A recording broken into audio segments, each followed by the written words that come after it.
అనగనగా ఒక అడవిలో ఒక తోడేలు ఉండేది.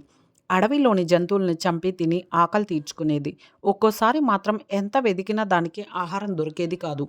అటువంటప్పుడు అది రాత్రిపూట అందరూ నిద్రపోయే సమయంలో అడవికి దగ్గరలో ఉన్న గ్రామానికి వెళ్ళి మేకలను చంపి అడవికి తెచ్చుకొని తింటూ ఉండేది. తోడేలు చేసే పనులన్నీ అడవిలో ఉండే ఒక కోతి చాలా కుతూహలంగా గమనించింది.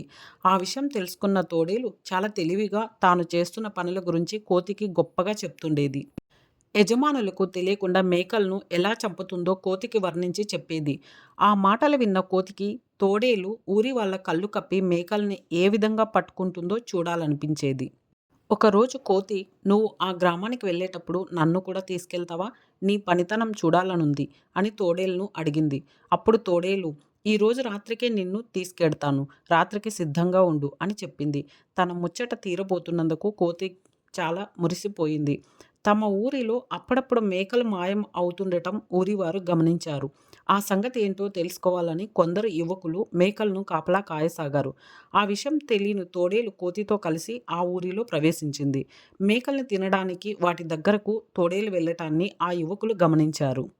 మేకలు ఎలా మాయమవుతున్నాయో వారికి అర్థమయ్యింది. వెంటనే తోడేలుపై కర్రలతో దాడి చేశారు. పక్కనే ఉన్న కోతిని కూడా కొట్టసాగారు. ఆ దెబ్బలకు తట్టుకోలేక కోతి, "మీ మేకల్ని తినడానికి వచ్చింది తోడేలు, నేను కాదు కదా! నన్నెందుకు కొడుతున్నారు? వదిలేయండి" అని అడిగింది. తోడేలుకి సహాయంగా వచ్చావు, నిన్ను మాత్రం ఎలా విడిచిపెడతాం అంటూ కొట్టసాగారు. ఆ యువకులు తోడేలు వైపు తిరగగానే కోతి నెమ్మదిగా అక్కడ నుంచి తప్పించుకుని బతుకు జీవుడా అనుకుంటూ అడవికి చేరుకుంది. ఇంకెప్పుడు ఇలాంటి బుద్ధి తక్కువ పని చేయకూడదననుకుని లెంపలు వేసుకుంది.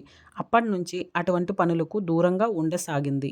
ఈ కథలోని నీతి ఏంటంటే, చెడు చేయకపోయినా చెడు చేసే వారి పక్కన ఉంటే ప్రమాదాలు తప్పవు అని.